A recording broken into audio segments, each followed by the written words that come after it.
We are starting with second chapter of standard 11th, that is effective letter writing and its various style. तो अब हमने previous chapter में देखा था कि कम्युनिकेशन क्या होता है और वो किस प्रकार के होते हैं। ओरल कम्युनिकेशन होता है और रिटर्न कम्युनिकेशन होता है। तब हमने ये भी देखा था कि बिज़नेस में हम जो कम्युनिकेट करते हैं, बिज़नेस में जो हम करस्पॉन्डेंस करते हैं, वो मोस्टली रिटर्न कम्युनिकेशन होनी चाहिए। बिकॉज रिटर्न कम्युनिकेशन आपको क्या एडवांटेज देती है? पहली चीज़ तो आप उसको रख सकते हैं अपने पास, और बिकॉज आप उसको अपने पास रख रहे हैं तो अगर फ्यूचर में आपका कोई डिस्प्यूट हो जाता है, कोई झगड़ा हो जाता है, तो वो एक प्रूफ की तरह काम करेगा, वो लेटर या फिर वो रिटर्न कम्युनिकेशन। सेकंड है, अगर आपको भी कोई टर्म्स एंड कंडीशन देखने हैं कि पहले मैंने किस टर्म्स एंड कंडीशन में ख़रीदा था, या फिर मुझे एक्चुअली कभी कभी ये होता है ना कि किसी पर्सन ने आपको बोला है कि 15 तारीख तक दे दो, लेकिन आपके दिमाग से निकल गया वो चीज़, तो आप लेटर होगा तो आप लेटर को वापस जाके रेफ़र कर सकते हैं कि उसने एग्जैक्ट डेट क्या बोला था, 15 बोला था, 20 बोला था, क्या बोला था। तो ये बेनिफिट्स के वजह से हम जब भी बिजनेस करस्पॉन्डेंस करते हैं तो वो मोस्टली रिटर्न फॉर्म में ही होता है। और रिटर्न फॉर्म मतलब लेटर्स हो सकते हैं, ईमेल हो सकते हैं, बट हम इसमें सिर्फ लेटर राइटिंग ही सीखेंगे। बिकॉज ईमेल राइटिंग बहुत ही एक सिंप्लीफाइड वर्जन है एक लेटर का।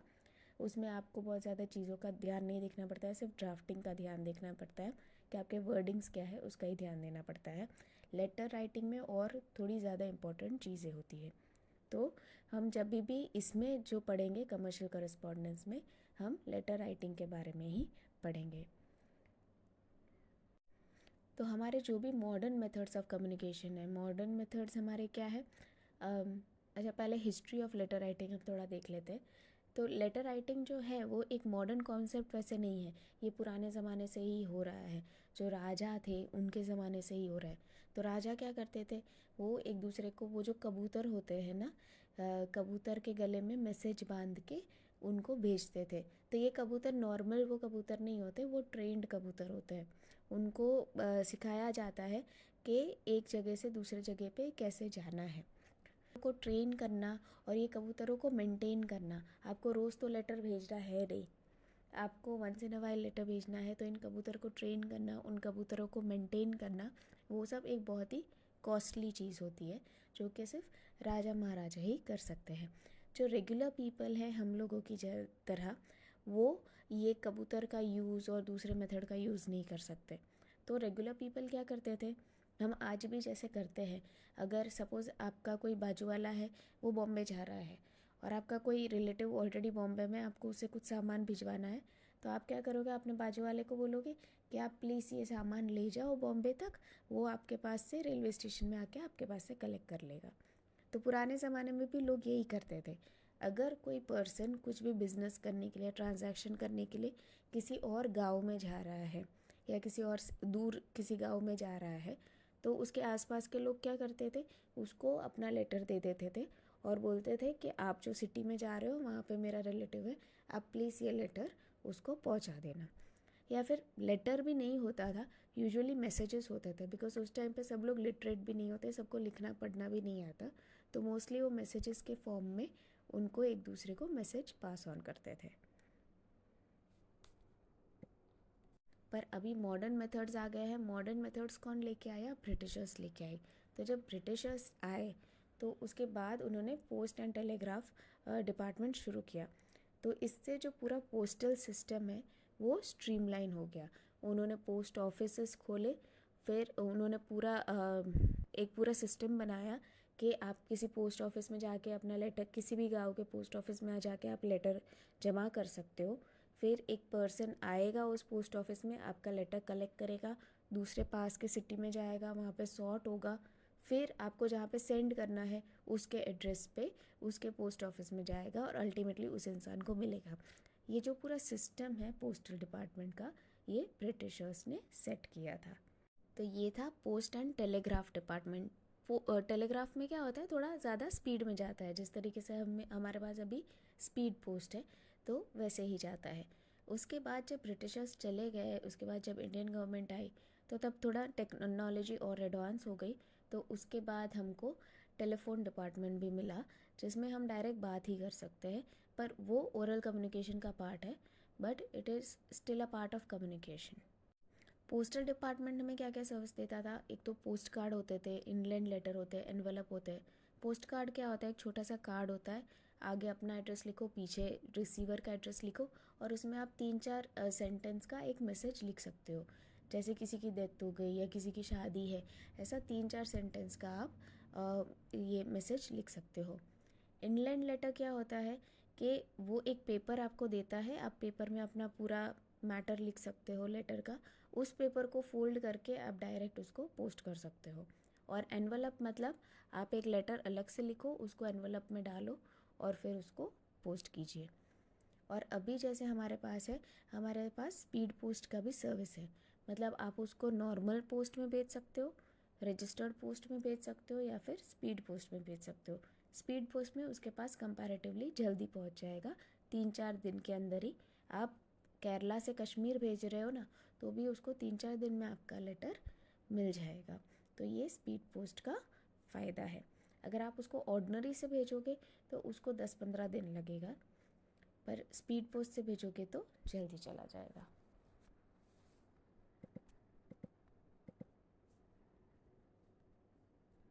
इसके साथ ही ये तो पोस्टल डिपार्टमेंट का तो गवर्नमेंट प्रोवाइड कर रही है, पर इसके साथ हमारे पास प्राइवेट कुरियर्स भी होते हैं।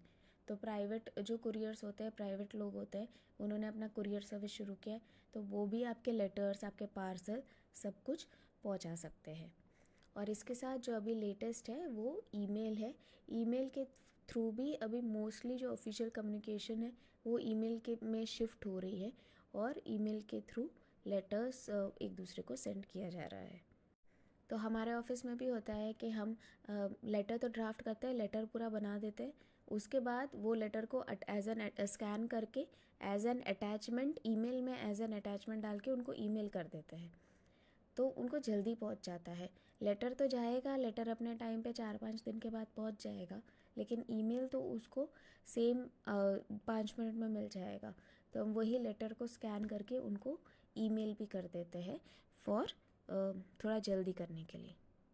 तो ये जो आपके इंट्रोडक्शन में दिया है कि modern methods of communication are speedy, effective, economical and simpler. तो स्पीड में तो जाता है, जैसे ईमेल का बोला है, तो वो तुरंत ही चला जाता है। स्पीड पोस्ट भी है तो वो 4-5 दिन में चला जाता है। इफ़ेक्टिव है, इफ़ेक्टिव बिकॉज टाइमली आपको इन्फॉर्मेशन मिल रहा है, इसलिए उसका इफ़ेक्ट भी प्रॉपर होता है, आपको डिले कुछ नहीं होता है। इकोनॉमिकल मतलब सस्ता है, इतना महंगे नहीं है, ना ईमेल सर्विस इतना महंगा है। ईमेल सर्विस के लिए तो आपको सिर्फ नेट का ही पैसा देना है, और स्पीड पोस्ट भी इतना महंगा नहीं है। और अगर आप ऑर्डिनरी में जाओ तो और भी बहुत ज़्यादा सस्ता हो जाता है। और सिंपल है, पूरा प्रोसेस पूरा सिंपल कर दिया है। इवन आप पोस्ट ऑफिस में भी जाओ तो उन्होंने भी तो अपना प्रोसेस सिंपल कर दिया है, लेटर रिसीव करने का और लेटर फिर पहुंचाने का। और ईमेल में और भी ज़्यादा सिंपल हो जाता है कि आपको सिर्फ रिसीवर का एड्रेस, ईमेल आईडी ही डालना है। हम देखते हैं कैरेक्टरिस्टिक्स ऑफ अ लेटर क्या है, मतलब लेटर के क्या क्या फ़ायदे हैं और वो लेटर किस प्रकार का होना चाहिए। तो पहली चीज़ तो लेटर का फ़ायदा क्या है, लेटर बहुत ही सिंपल है और रीज़नेबल मेथड है। सिंपल हम क्यों बोल रहे हैं कि हमने फर्स्ट चैप्टर के ओरल कम्युनिकेशन और रिटर्न कम्युनिकेशन के एडवांटेजेस और डिसएडवांटेजेस देखे थे। तो उसमें हमने देखा था कि ओरल कम्युनिकेशन में क्या होता है कि अचानक से बात बढ़ जाती है, अचानक से इमोशंस आ जाते हैं, और ये सब चीज़ें रिटर्न कम्युनिकेशन में प्रॉब्लम नहीं होता। तो आप बहुत ही सिंपली अपनी पूरी बात रख सकते हो, बहुत ही सोच समझ के पूरा टाइम लेके आप बहुत ही एक सिंपल लैंग्वेज में अपनी बात रख सकते हो। तो वो बहुत ही सिंपल मेथड है। और रीज़नेबल मेथड भी इसलिए क्योंकि इतना ज़्यादा कॉस्टली नहीं है, और रीज़नेबल को आप इस तरीके से भी इंटरप्रेट कर सकते हो कि बहुत ज़्यादा इमोशन इन्वॉल्व नहीं है।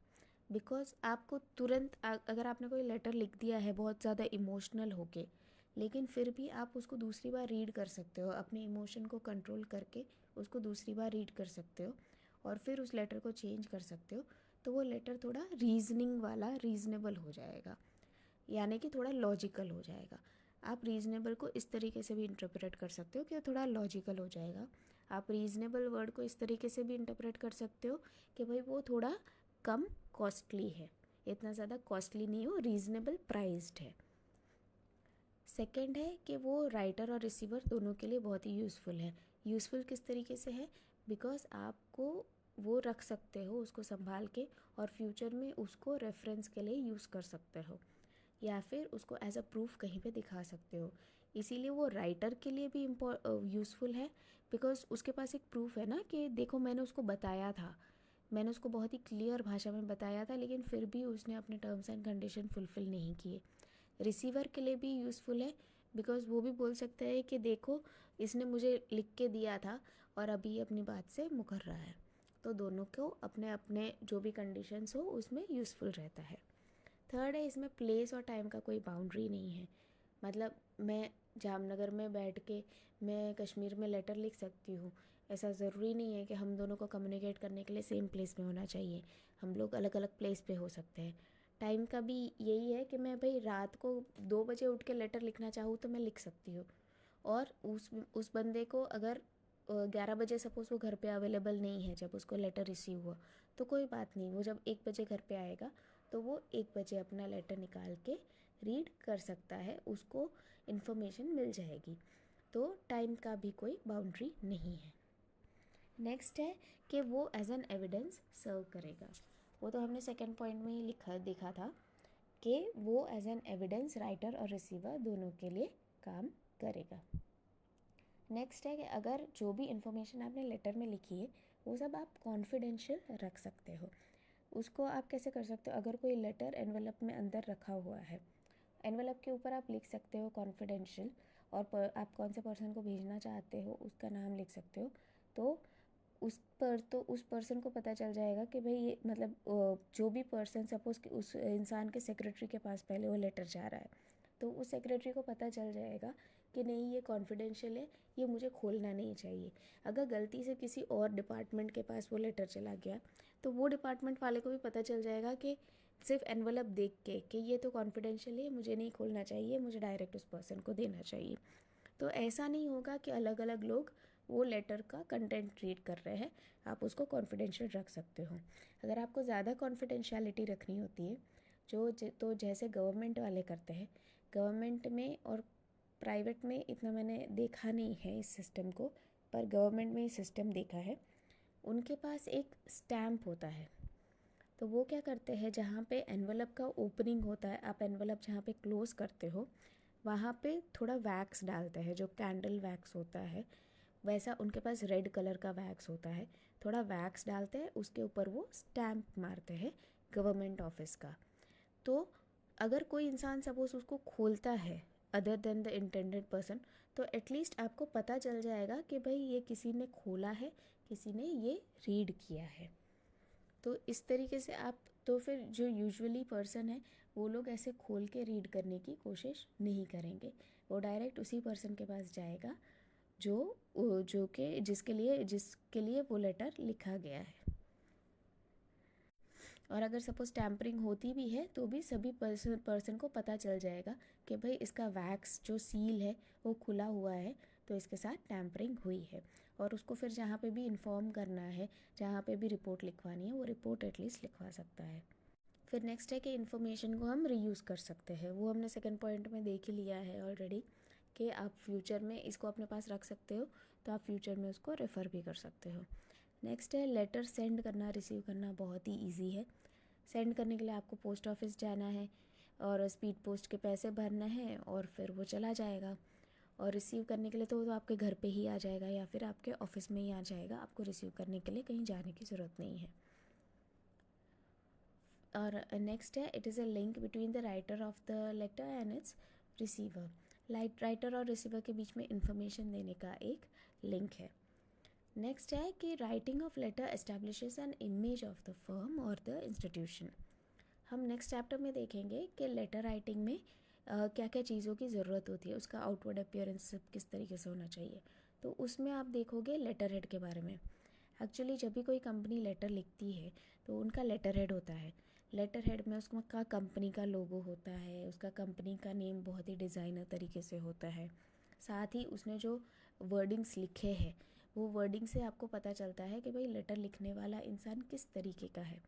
अगर वो बहुत प्यार से लिख रहा है तो आपको पता चलेगा कि भाई वो बहुत तमीज़ वाला मॉडेस्ट कर्टियस इंसान है, और अगर वो थोड़ा रूड लैंग्वेज लिख रहा है तो उससे आपको पता चलेगा कि ये भाई इतना अच्छा इंसान नहीं है, तो हमें शायद इसके फर्म के साथ डीलिंग नहीं करना चाहिए।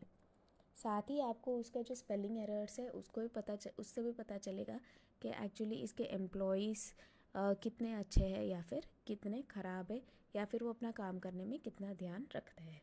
एंड नेक्स्ट इज़, बिकॉज वो लेटर आपका फर्म का इमेज क्रिएट कर रहा है, सो वो एक तरीके से आपके फर्म का रिप्रेजेंटेटिव है, एक साइलेंट रिप्रेजेंटेटिव है। फाइनली हम देखते हैं दो टाइप के लेटर राइटिंग। वैसे हमने जो कैरेक्टरिस्टिक्स ऑफ लेटर लिखे थे वो मोस्टली ये इसी के हैं, फॉर्मल लेटर के ही है, बट ठीक है आप उसको इनफॉर्मल में भी मान सकते हो।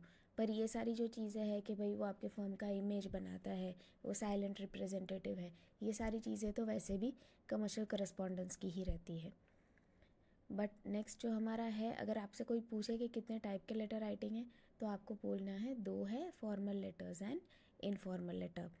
फॉर्मल लेटर्स, अच्छा पहले इनफॉर्मल लेटर देखते हैं। इनफॉर्मल लेटर जो हम नॉर्मली एक दूसरे को, दोस्तों को भेजते हैं, रिलेटिव्स को भेजते हैं, ग्रीटिंग लेटर्स भेजते हैं अगर किसी की शादी हुई है, या फिर कोई किसी ने कुछ अच्छा अचीवमेंट किया है और आप उसको एक पर्सनल लेटर लिखना चाहते हो, तो वो that is letter of greeting. किसी का डेथ हुआ है तो आप कॉन्डोलेंस भेज सकते हैं, किसी ने कुछ अचीव किया है तो कॉन्ग्रेचुलेशन भेज सकते हैं, और अगर आपके घर पे कोई फंक्शन या समथिंग है तो आप उनको इनविटेशन भी भेज सकते हैं। तो these all are forms of informal letters. Formal letters में फिर फर्दर दो पार्ट्स है, business letter and official letter. Business letter means अगर कोई एक बिजनेस अपने सप्लायर्स को लेटर लिखता है, अपने कस्टमर्स को लिखता है, या फिर अपने एम्प्लॉयज़ को लिखता है, तो ये सारी चीज़ें बिजनेस लेटर होगी। ये हम नेक्स्ट चैप्टर्स में देखेंगे कि सप्लायर को लिखेगा, क्या लिखेगा सप्लायर को, लेटर ऑफ इंक्वायरी, वो इंक्वायरी करेगा कि भाई आपका प्रोडक्ट हमको किस प्राइस पे मिलेगा, कि और फिर लेटर ऑफ ऑर्डर, मतलब कि मैं फ़ाइनली आपका प्रोडक्ट लेना चाहता हूँ। उसके बाद वो कस्टमर्स के साथ बात करेगा कि भाई कस्टमर्स को अगर कोई कंप्लेंट है तो उसका रेजोल्यूशन करेगा, एम्प्लॉयज़ के साथ बात करेगा। ये सब बिजनेस लेटर में आता है। ऑफिशियल लेटर में क्या आता है, ऑफिशियल लेटर में अगर वो गवर्नमेंट के साथ कोई करस्पॉन्डेंस कर रहा है, उसको रेशन कार्ड का एप्लीकेशन करना है, या फिर उसको किसी वाटर सप्लाई, पानी का प्रॉब्लम है, गटर का प्रॉब्लम है, ये सब चीज़ों के बारे में कंप्लेन करना है, तो ये सब ऑफिशियल लेटर्स में आता है। या फिर जस्ट अगर हमारे जैसे कोई नॉर्मल रेगुलर इंसान है जिसका खुद का बिजनेस नहीं है, पर हम किसी बैंक को लिख रहे हैं कोई भी सर्विसेज लेने के लिए, तो वो भी एक तरीके से ऑफिशियल लेटर में आएगा। तो हम ये फर्स्ट सेशन यहाँ पे पूरा करते हैं, बिकॉज मेरा गला भी थोड़ा ख़राब हो रहा है। एक्चुअली मैंने इसलिए बहुत टाइम से वीडियो नहीं बनाया था, बिकॉज मेरे को बहुत ही कफ काफ़ी टाइम से चल रहा है। तो हम ये सेशन अभी कंप्लीट करते हैं, मैं नेक्स्ट सेशन में बाकी का अपलोड कर दूँगी। Thank you.